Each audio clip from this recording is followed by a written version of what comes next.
қазір біздер психология дайындық ретінде біздер шапшаң әдісіне келіп орналасайық шеңбер ретінде. Сөйлеуін тездетіп. Тез-тез бір балалар бұл шапшаң әдісте күнде ойнап біздер осыны жасап жүрміз, шапшаң әдісте. Шапшаң әдістің қалай ойналатынын несін білесіңдер ғой, өз есімдеріңіз миға шалылатын сияқты өз есімдеріңізді шатаспай сыныптағы оқушыларыңыздың аттарыңыз шатаспай шығуыңыз керек. Назикке бастайық. Айберім, Асия, Аю, Азире, Мереке, Кәусар, Ерасыл, Орбек, Айдар, Айдар. Оқушылар біз өткен сабақта қандай тақырыппен өтеді?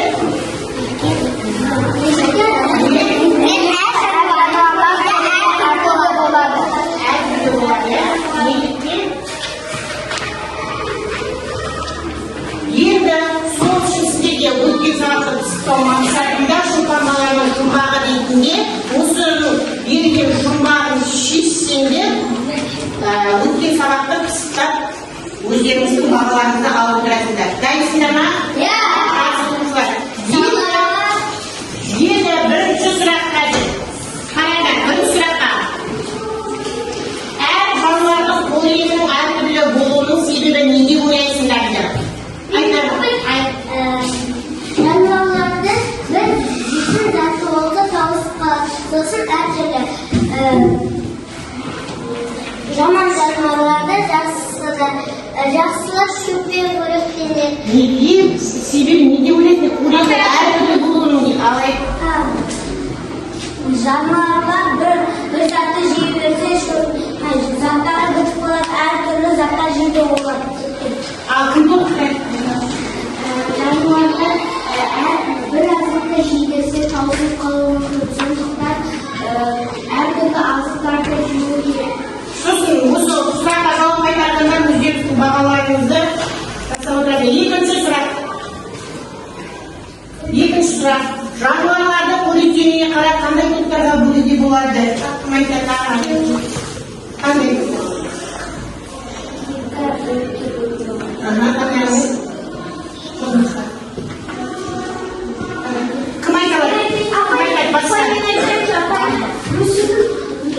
Олар екі бөліктен Екі бөлікке бөлінеді. Жақсы. Үшінші сұраққа келеміз. Жануарлар жыртқышқа және өсімдікпен қоректенуге қалай бейімделген дейді? Қалай бейімделген? Мысалы, мысық тышқанды жейді, тышқан ірімшікті жейді. Басқа бар ма? Толықтыратын басты.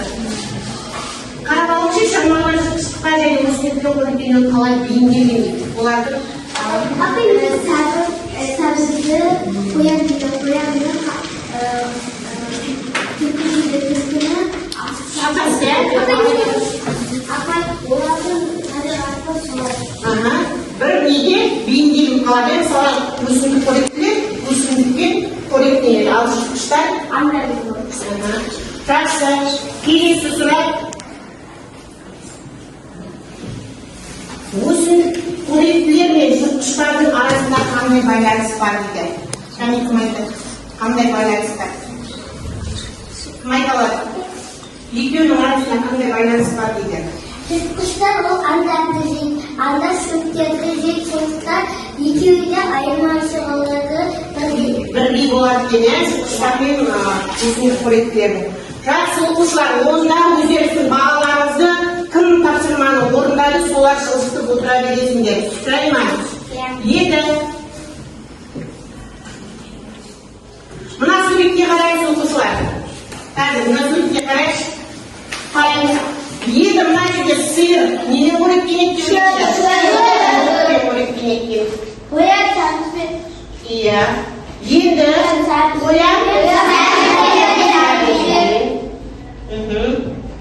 енді үшінші түлкі түлкі қоянмен қоректенеді. Сәбізбен түлкі қоректене ма? Енді біздердің өткен сабақ пен жаңа сабағымыздың екеуінің байланысы бар. Себебі біздің өткен сабағымыз қоректілері қалай қоректенеді керек, әртүрлі болады қоректеледі. Ал бүгінгі біздің жаңа сабағымыз неге? Жануарлар энергияны осы тамақ арқылы алады. Сол үшін жануарлар энергияны қайдан алады деген бүгінгі жаңа тақырыбымыз солай оқушылар. Екеуі екі тақырыбымыз байланысты. Бүгінгі күннің жайын жазамыз.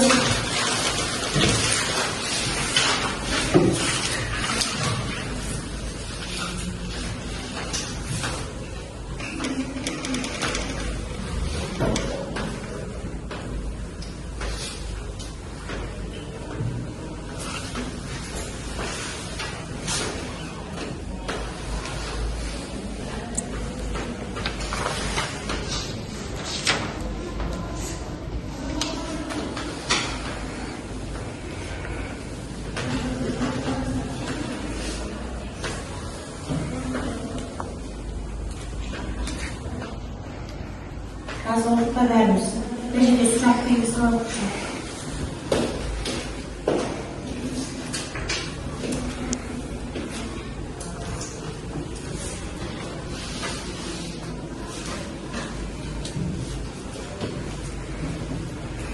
Біздің бүгінгі сабақ мақсатымыз оқушылардың өсімдік қоректік, жыртқыш және жануарлармен бір-біріне ажырата алу. Енді біздер қазірде бәріміз толыққанды оқу мақсаты өсімдік қоректігі және жыртқыш жануарларды ажырату. Енді мына жердегі суретке қарайсыз оқушылар. Фундаментті қойып суретке қарайсыз. Мына жерде жануарлар қорегін табу әрекеттер дейді. Бұл біздің өткен сабақта деп отырмыз ба, мынау жануарлар енесі таңдалды. Бұлар қорег арқылы өздеріне не алады? Энергия алады. Әр жануар болсын, өсімдік қоректілер болсын, өздерінің қоректенген затынан энергия алады деген солай ма? Енді бірінші тапсырмаға қараймыз. Бірінші тапсырмаға оқулыққа қараймыз. Оқушылар оқулыққа қараймыз. Міне бірінші тапсырма. Оқулыққа қараймыз. Міне мына жерде қараймыз. Енді бұл жерде сіздерге сұрақ берген.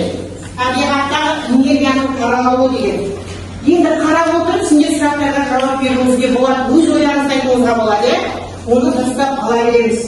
Өсімдіктер күн энергиясын қалай алады дейді. Кім айтады? Айта алатындар бар ма? Өсімдіктер күн энергиясын қалай алады дейді. Ал мемлекеттің. Өсімдіктер күнне энергиясы олар жыла береді. Өсімдіктерді жеген сайын өсе береді. Күнмен энергия алады өсімдіктер. Өсімдіктер күннен энергия алады және өсімдіктерді не қоректенеді? Жануарлар қоректенеді. Және сұрақ берген сіздерге бұл үдерістің нәтижесінде не түзіледі дейді. Не түзілетін бұл үдерістің нәтижесінде тізбе. Қазір оны біліп отырамыз. Осы энергиямен қоректік заттар адамға қалай беріледі дейді. Кім айтады? Тамақ ішсек бізге энергия береді. Иә, өзімізбен де байланыс жасасақ болады, мысалға, иә? Мына жерде суретті байқап тұрсыңдар ма? Оқулықтарыңды жазып суретке. Мына жерде сіздерге осы жүріп отыр біздердің бірінші тапсырмамыз. Енді осы энергиямен қоректік заттар адамға қалай беріледі дейді. Қалай не арқылы беріледі? Кім айта алады? Осы энергиямен қоректік заттар адамға қалай беріледі дейді. Мысалға, жейтін тағамдарыңыздың өрісі өседі, жерден өседі. Ол жерден өскеннен кейін күннен энергия алғаннан кейін жеміс-жидекті біз жей аламыз, иә? Сол арқылы біз энергия аламыз. Мына жерде мына свет құрып қойған сіздерге дауыттайын бұл қарайшы. Міне, бақа мына жердегі қоңыз шұғымен қоректенеді, жылан бақамен қоректенеді, ал бүркі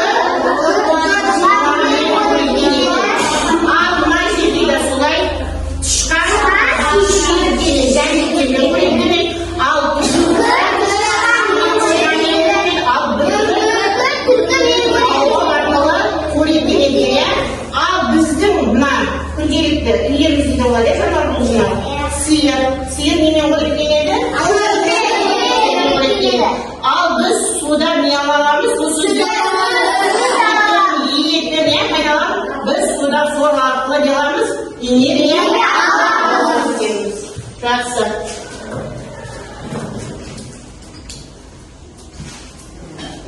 Енді тапсырманы қараймыз. Ағзалар арасындағы байланыс. Мына жерде ағзалар арасындағы байланыс не? Қарап тұрсыңдар ғой, иә? Енді бұл жерде дейді, ағзалар арасындағы қандай байланыс бар дейді? Тышқан жүгері дейді, алшқыр Енді осындай, иә, тышқан мына жүгерімен көреді, иә? Bir-biriмен байланыс жүріп отыр ма? Ал енді осыдан басқа бір мысал келтір.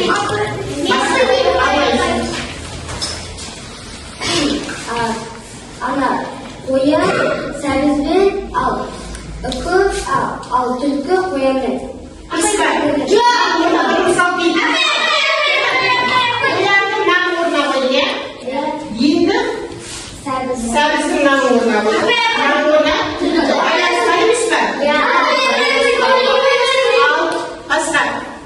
Басқа, қараңдар сенен басқа, оны мен айта ғой. Көрмек. Наң орнына бір мысал келтірші. Тышқан жүгеріні жейді. Жоқ, бұл бар ғой, бір мысал келтірді.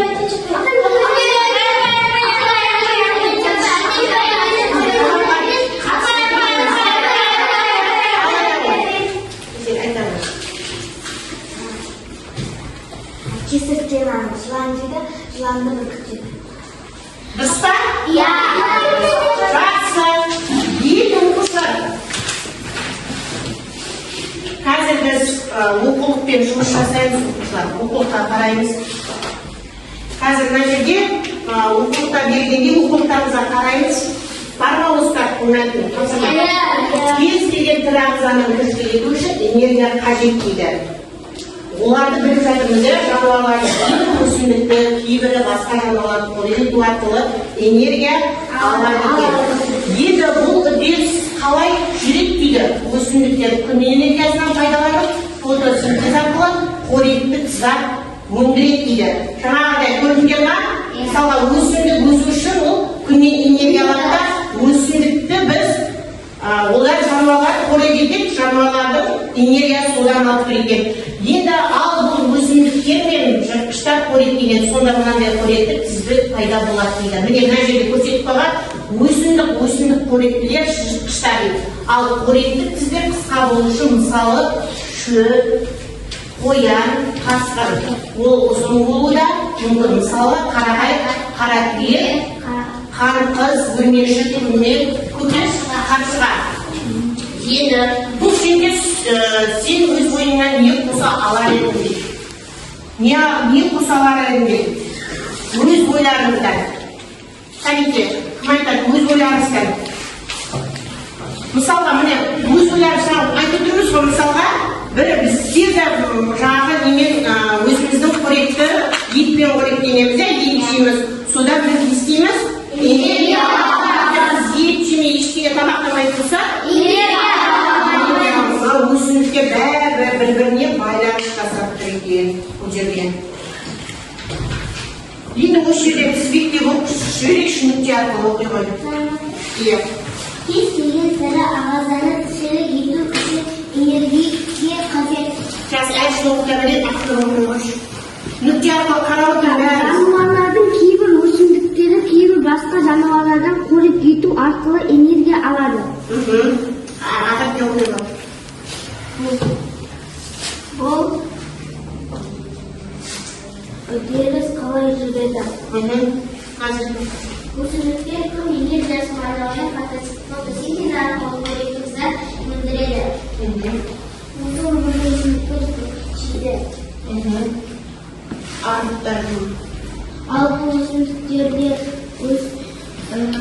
Ал бұл өсімдік қоректілер мен жыртқыш қоректілер. Сонда мұндай қоректілер тізбегі пайда болады. келесі. Осы Қоректік тізбек қыста болып мүмкін, мысалы шөп, қоян, қасқыр. Болды. Ол ұзын болуы да мүмкін, мысалы қарағай, қара түйе, қаңғыз, өрмекші, көкек, қаршыға. Келесі. Кез келген тірі азғана тіршілік ету үшін энергия қажет. Ауыр емес. Жануарлардың кейбірі өсімдіктің, кейбірі басқа жануарды қойып ету арқылы энергия алады. Жақсы оқушылар, міне осындай сендер мәтінмен жұмыс жасадыңдар. Қазір енді топтық жұмыс жасаймыз оқушылар. Топтық жұмыста қай жануар немен қоректенеді, энергияны қайдан алады, осы қорек арқылы. Соның топтасы осы жерде орындаймыздар.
Жақсы, бірінші топқа қарайық. Бірінші топ кетеді. Мына жерде бірінші топта. Мына түркеге балықты жатып қойған дұрысқа көрейік. Мына балықты жатырған, мынаны екпе өртеп, мына дұрыс, маймылдыққа дұрыс, мынаны дұрыске екпе оғат екен. Екпе жасқан мына жерде. Жаңа түсіға қойып.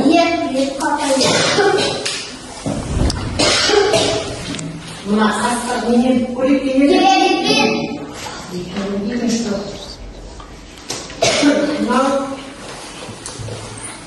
Мынау түйе, мынау шөп, мынау маймыл,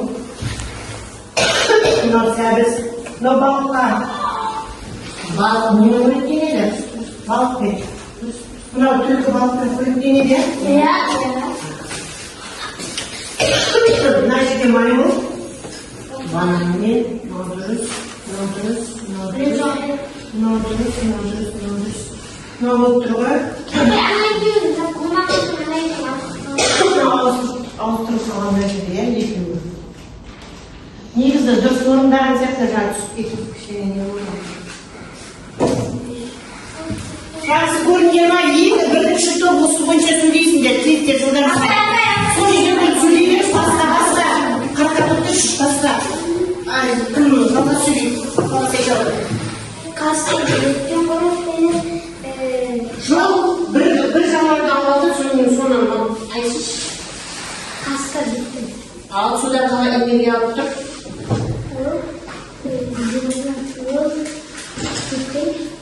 ет арқылы өзіне энергияны алып толықтырып келеміз. Екінші топтар біреу сөйлеуіміз басқа. Әйеліңіз сөйлеуіңіз әйел. Біреуін алып алып кеткен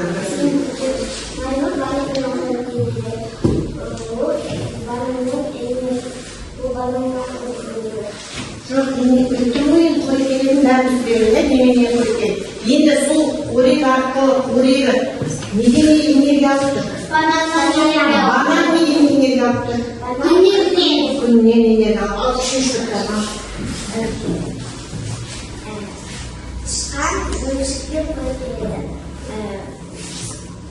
Тышқан жемшіктен қорек алып тұр, сонда ол жемшік күннен энергия алып тұр.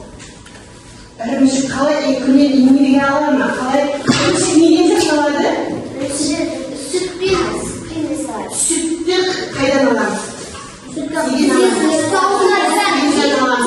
Солай қылып біздер солай жасауымыз керек еді, үстіне түсінбей тұрсыңдар. Мысалға, тұрсаңыз түркім ірімшік сүтке пайдаланады деді, арқағын толықтырып жіберді. Солай ма? Кім бар енді бұл ішіне жануарларды алып сөйлейтін бар ма? Басқа.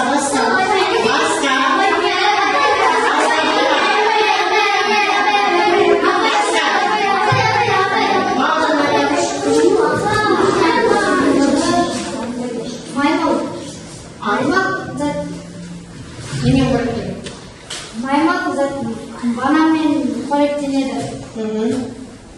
Ол бананнан энергия алады. Бананнан энергия алады. Банан қайдан энергия алады? Соны білмейдіміз ғой біздер. Банан күннен энергия алады. Ол ағаштан энергия алады.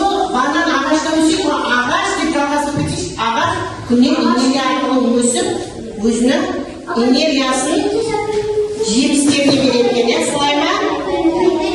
Енді оқушылар айтамын.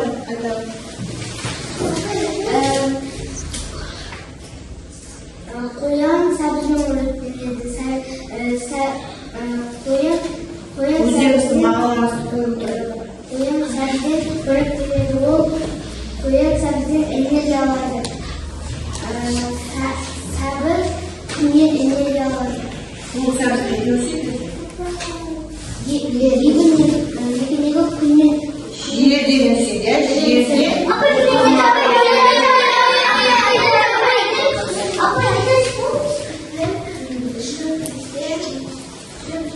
Ол шөптен энергия алады. Шөптен энергия алады. Шөп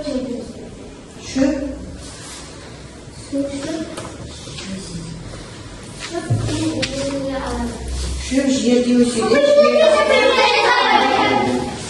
Аю баланың қоректенеді. Балды аралап гүлден жинап гүл энергия алады. Сосын аралап онан жинап алып, онан аю алады. Балды балдар қоректенетін затты аю екен, солай ма? Енді оқушылар жақсы селтіктеу сәтті қазір. Селтіктеу сәтін жасаймыз қазір бізде. Мынаның аты не? Пингвин. Жазда мекендей ма я? Қай кезде мекендей? Енді қыста мекендегесін мойындағы не ол? Иә. Енді осының және несі болу керек? Қазір біз топтық жұмыс сұрақтарға жауап береміз. Сол арқылы сендер осы пингвиннің бас киімін кидіресіңдер. Түсінікті ма? Иә. Маған сендер дайындала бер. Әр топқа. Маған артында сұрақтар бар.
өзің қалеген тобыңнан некесін айтып сұрақ қоясың да?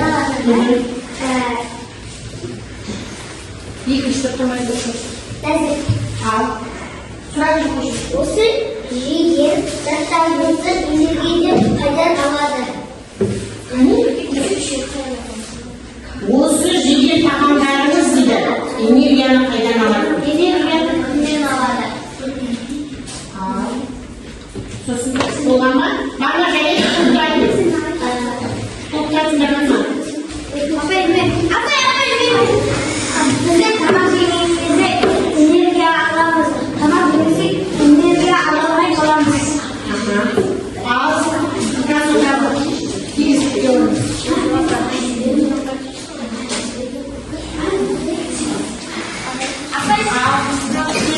Келесі. Қайсы топқа қоясың? Кімге қоясың? Кімге қоясың? Абылайға қоясың. Сыныптастарға сен жеген тағамыңнан энергия аласың ба? Мен сыныптастарымның жеген тамақтарынан энергия алып тұрамын.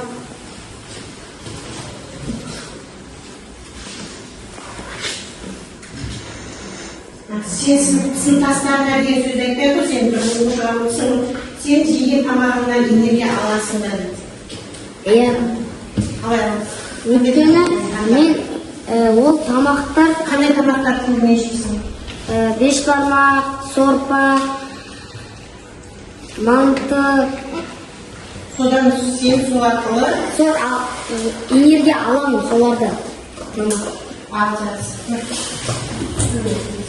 Ал екінші топ қай топқа енесің?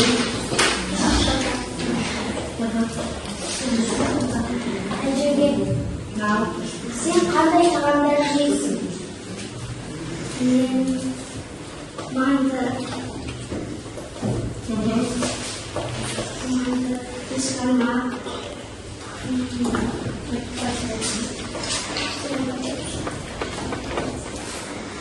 Оған ма? Тек сендер жаңағы мен мынандай тағамдарды жеймін дегенде бешбармақ қайды. Сендер мен жеміс жидек жемейсіңдер ма? Жеміс жидек деді қандай? Энергия, витамин олар. Витамин сендер витамин жеу арқылы өздеріңізге энергия ала алады дедіңдер. Солай ма?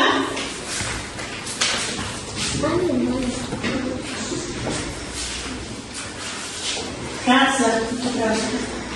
Енді оқушылар, біз өзіміздің де жаңағы немізді біліп алдық, қандай тағаммен тамақтанатынымызды. Солай ма? Енді мына ұжымымыз оқушылар бізде зерттеу, оқулықтарымызға қарайықшы, зерттеу бар бұл жерде. Мысалға, мен қазір зерттеуді сіздерге көрсетемін. Мынау біздің өсімдік ретінде алайық, гүлді. Гүлді мына жерге қойып қоямыз. Солай ма міне? Гүлді қояйық. Гүлді ма қоямыз? Гүлді қойды.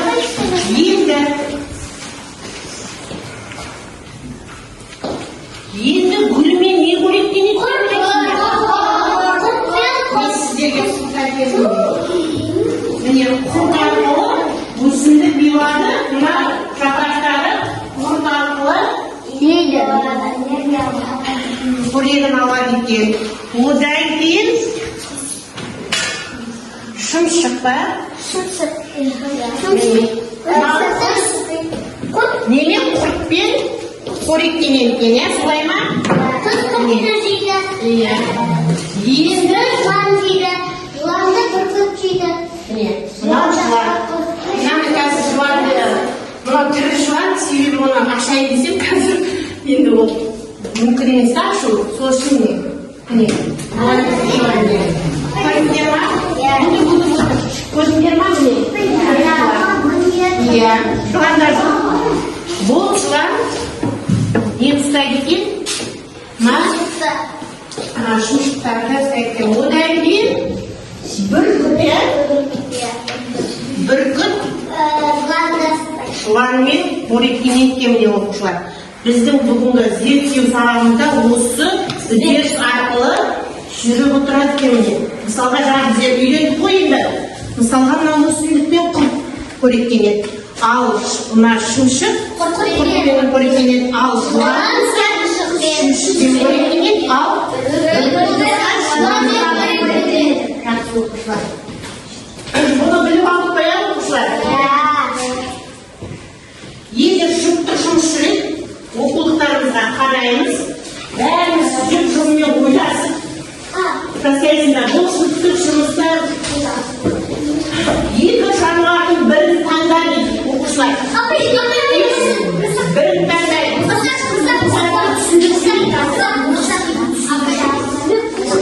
Оның қоректік тізбегін құр дейді. Тек бір жануар таңдап қоймайсың, тізбегін құр дейді. Жабайы аң мен жануардың қоректік тізбегі бірдей бола ма? Тоқтаңдар, қайсы дайын?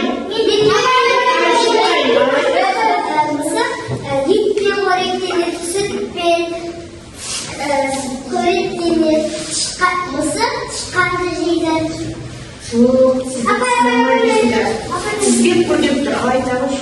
Қайсы жануар таңдайсың? Ал сүтті сиырдан алады. Ал сиыр шөпті шөп жерде күннің энергиясына өседі. Соны сиыр дейді. Солай тізбек құрыңыздар, маған қарап отыр. Қайсы тайын? Біреуін таңдайсыңдар, соған қарай тізбек құра бересіңдер. Кім дайын? Мысалға, ал Бауыржан. Арыстан жабайы жануарлармен жыртқыштармен қоректенеді. Өзі жыртқыш қой? Жыртқыш. Итпен қоректенеді, жануарлармен қоректенеді. Ал жануарлар шөппен қоректенеді. Көбіне жыртқышаңдар. Көбіне жыртқышаңдар итпен қоректенеді. Не себептен? Өйткені олар күннен энергия алып жатасыңдар. Мысық тышқанды жейді, мысық ірімшік жейді. Жатасыңдар. Басқа кім айтады? Қайсы жұптайын? Қай жұптайын басқа? Олар сіңді айтты, ал айтамайды. Біз мысықты таңдаймыз. Мысық тышқанды жейді. Тышқан жәндіктер жейді. Жәндіктер өсімдіктерді, жапырақтарды. Өсімдік, сосын қайдан не алады? Күннен энергия алады. Әне солай. Қай жұптайын және? Дайын жұптар. Әйден айтасың. Мысық Жаңа екеуінің бірінің алсаңдар да болады сізде? арыстан. Ол жыртқыш аңның бірі. Ол зебраны, киікті жейді. Ал зебра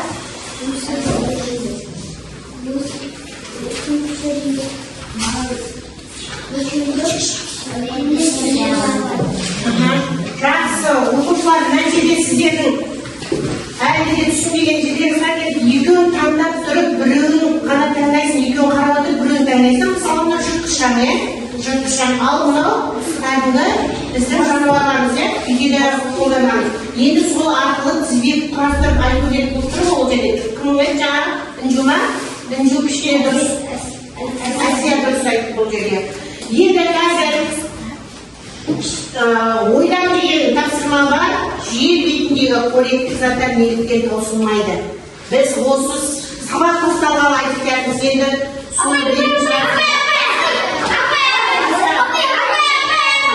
шөптен күннен энергия алады. Шөптен күннен энергия берсе, ол тола береді. Жер бетімізге дейін келеді. жер бетімізде өсімдіктер не болады? Апай, өйткені олар бір зат зембесе, олар зембесте қалыптады. Өйткені сосын олар әртүрлі зембесте келеді. Әртүрлі қоректер әртүрлі болғандықтан өзінің жеке қоректеріне ғана таусылмайды деп оқушылар. Енді әбден жұмыс жасаймыз оқушылар. Сен білесің бе қолданылған оқулықта бар. Сен білесің деген. Мына жерде. Дәптерді жұмыс жасаймыз.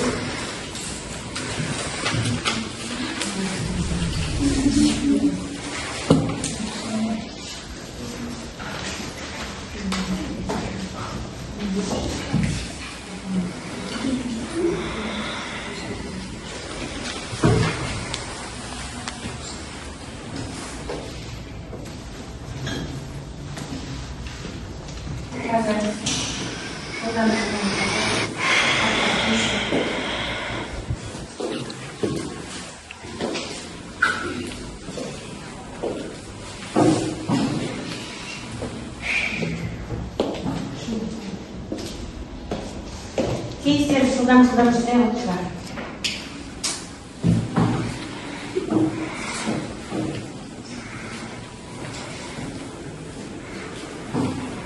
Өзі азғандай келген, иә.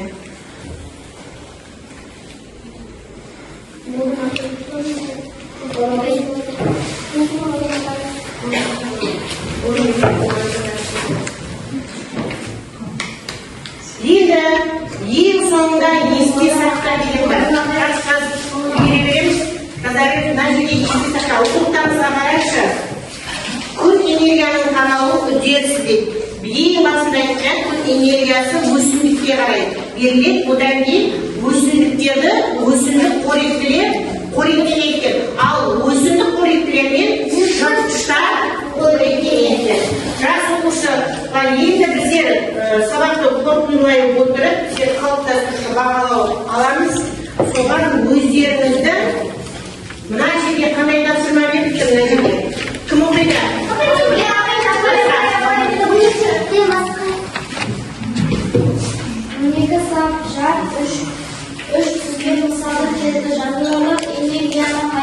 Мына жерге сіздер жануарлар энергияны қайдан алатынды мына жерге жазып түсіресіздер. Ал кезекеміз.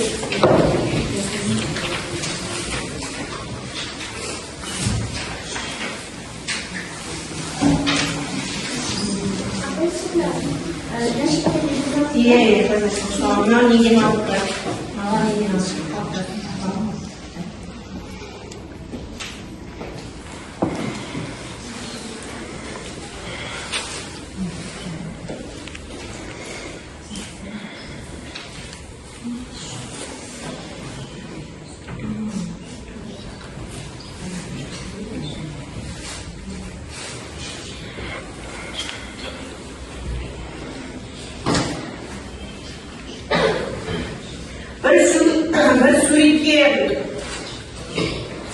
Bir suretті алып алып, соған жасаңдарда болады оқушылар.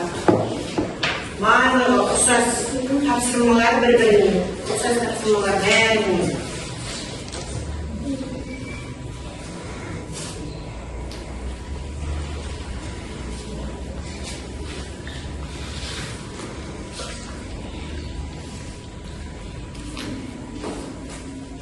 Bir tapsırmanın standartı var, onun içinde bir ұқсас үш тапсырма. Ана шетке қойып қоямыз. Жақсы оқушылар, онда біз бүгінгі сабағымызды мына жерде сіздерге мыналар беріп қойған сұрақтарым бар, барлығын түсіндім. Кері байланысты оқушылар, қиыншылықтар туындады деген. Осыған өздеріңізді қолыңыздағы берілген нелеріңізді осыған жазып кеткендер болады. Қайсыны түсінбегендер түсінбедім деп, түсінгендер түсіндім деп.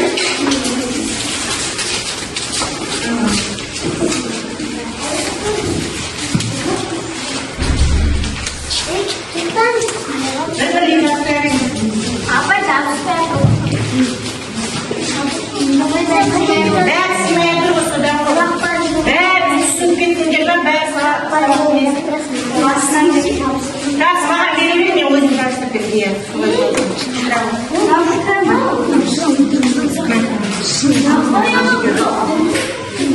Жарайсың мұнауына